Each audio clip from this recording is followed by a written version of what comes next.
Our today's topic discussion is 25 MCQs based on the priority sector lending.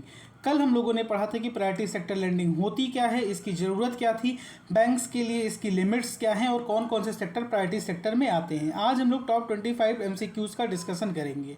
बिना वक्त गवाए question 1 की तरफ बढ़ते हैं। उससे पहले बता दें कि इसकी PDF आपको हमारे टेलीग्राम चैनल पर मिल जाएगी, लिंक डिस्क्रिप्शन बॉक्स में है। तो what is the priority sector lending targets for domestic commercial banks.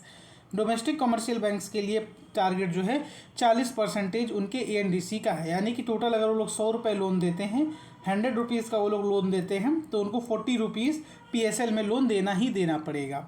Second question की तरफ बढ़ेंगे। विच of the following is not one of the 8 sectors under the PSL में टोटल 8 सेक्टर्स होते हैं। कल ही हम लोगों ने बात किया था, एग्रीकल्चर से लेकर के MSME, renewable energy, export, credit, education, others, इस टोटल मिलाकर के 8 सेक्टर्स होते हैं। इसके अलावा इसमें जो नहीं होता है वो हैवी इंडस्ट्रीज़ नहीं होती है। होती कौन सी है? MSME होती है। MSME इसमें होती है, हैवी इंडस्ट्रीज़ नहीं होती है प्रायोरिटी सेक्टर लेंडिंग्स में।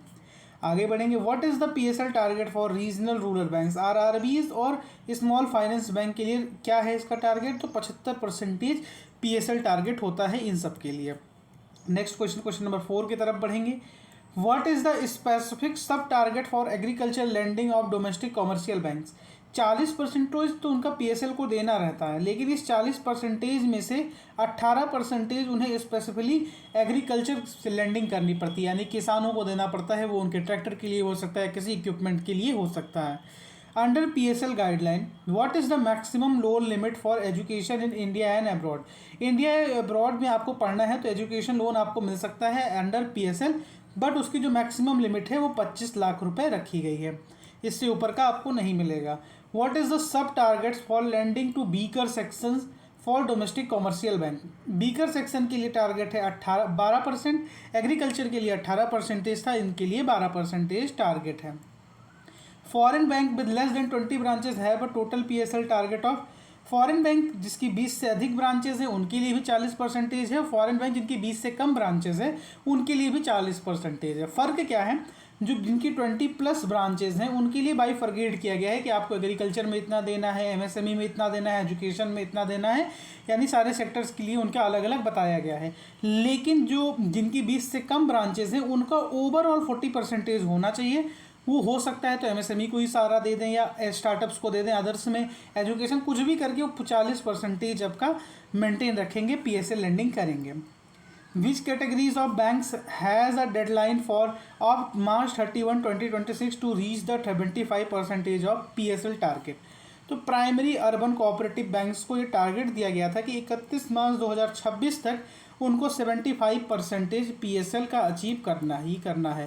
तो 75% अर्बन कोऑपरेटिव बैंक हो गया, रीजनल रूरल बैंक हो गया और स्मॉल फाइनेंस बैंक हो गया, ये इनके लिए 75% है। What does ANBC stand for.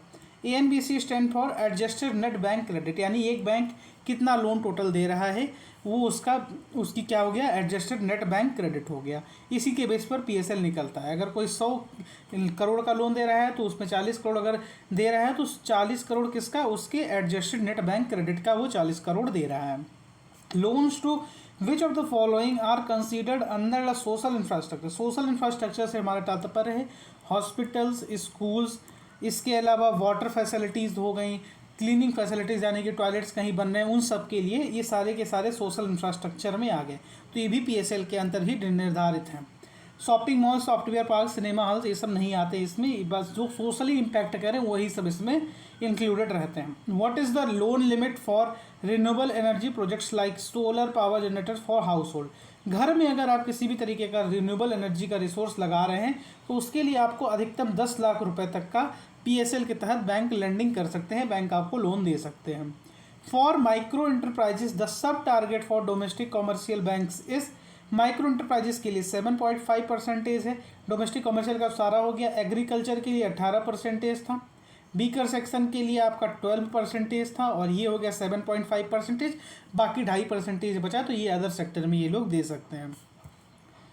Loans to startups are covered under PSL up to what amount. PSL के तहत 50 करोड़ तक स्टार्टअप्स को लोन दिया जा सकता है। वैसे स्टार्टअप जो रियली में स्टार्टअप्स हैं, जो यूनिकॉर्न नहीं बन गए हैं, या जो कि अपने आप को इतना नहीं हो पैसा कमा चुके हैं कि वो अपने आप को एक सिग्निफिकेंट आईपीओ लाने वाले हों। ऐसे स्टार्टअप जिनको फंड की नीड है, जिनको कैपिटल की नीड है, उनको ही ज़रूरत है। इसमें लिमिट रख दी गई है 50 करोड़ रुपए तक ही उनको मिलेगा। इसमें भी स्टार्टअप्स को भी डिफाइन किया गया है कि इन स्टार्टअप्स को मिलेगा। विच of the following is included in the weaker section. Weaker section में कौन इंक्लूडेड है? स्मॉल एंड मार्जिनल फार्मर्स, छोटे और लघु किसान जो हैं वो इसमें इंक्लूडेड हैं। बाकी जो आपके स्ट्रीट वेंडर्स हैं वो भी इसमें इंक्लूडेड हैं। ये सब लोग इसमें इंक्लूडेड हैं।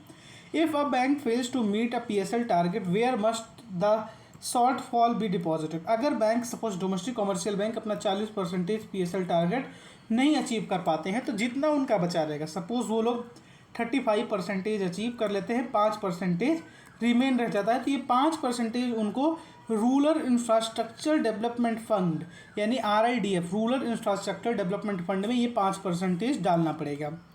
इस 5% पर उन्हें इंटरेस्ट मिलता है, लेकिन मार्केट के कंपैरिजन में कम मिलता है। इसीलिए लोग टारगेट करते हैं कि अपना मैक्सिमम PSL कंप्लीट कर लें। अगर नहीं हो पाता है तो इसमें डाल देंगे रूरल इंफ्रास्ट्रक्चर डेवलपमेंट फंड में, यहाँ से फिर वो अपना PSL कंप्लीट कर लेंगे। Loans for housing in metropolitan centres population 10 lakh plus are eligible for PSL if the loan amount does not exceed, यानी 35 लाख तक हाउसिंग लोन मिल सकता है रूरल, जहाँ पर भी आपके मेट्रोपॉलिटन सेंटर्स यानी कि ऐसे शहर जिनकी पॉपुलेशन 10 लाख से अधिक है, वहाँ पर 35 लाख रुपए तक का हाउसिंग लोन भी आपको मिल सकता है as a PSL। PSL targets for foreign bank with less than 20 branches can be entirely through, किसी भी माध्यम से हो सकता है। एग्रीकल्चर दे सकता है, एक्सपोर्ट क्रेडिट, माइक्रो इंटरप्राइजेस, इसके अलावा स्टार्टअप्स को दे सकता है, एजुकेशन को दे सकता है, किसी भी फील्ड को, रिन्यूएबल एनर्जी को दे सकता है, सोशल इंफ्रास्ट्रक्चर को दे सकता है, किसी को भी दे सकता है। What is the loan limit per borrower for social infrastructure Tier 2 and Tier 4 centres? तो इसके लिए कितना लोन लिमिट है? 5 करोड़ रुपए। सोशल इंफ्रास्ट्रक्चर अगर Tier 2 से लेकर के Tier 4 सेंटर्स के बीच में ये काम हो रहा है तो 5 करोड़ रुपए तक का लोन मिलेगा। विच ऑर्गेनाइजेशन मैनेज द RIDF? अभी हम लोगों ने पढ़ा ना, rural investment infrastructure development fund जो है उसको मैनेज कौन करता है? तो मैनेज उसको करता है नाबार्ड। कौन है? National Bank for Agriculture and Rural Development ही मैनेज करता है RIDF को। इसके अलावा loans to distressed farmers indebted to non institutional lenders are covered under, किस श्रेणी में कवर्ड है?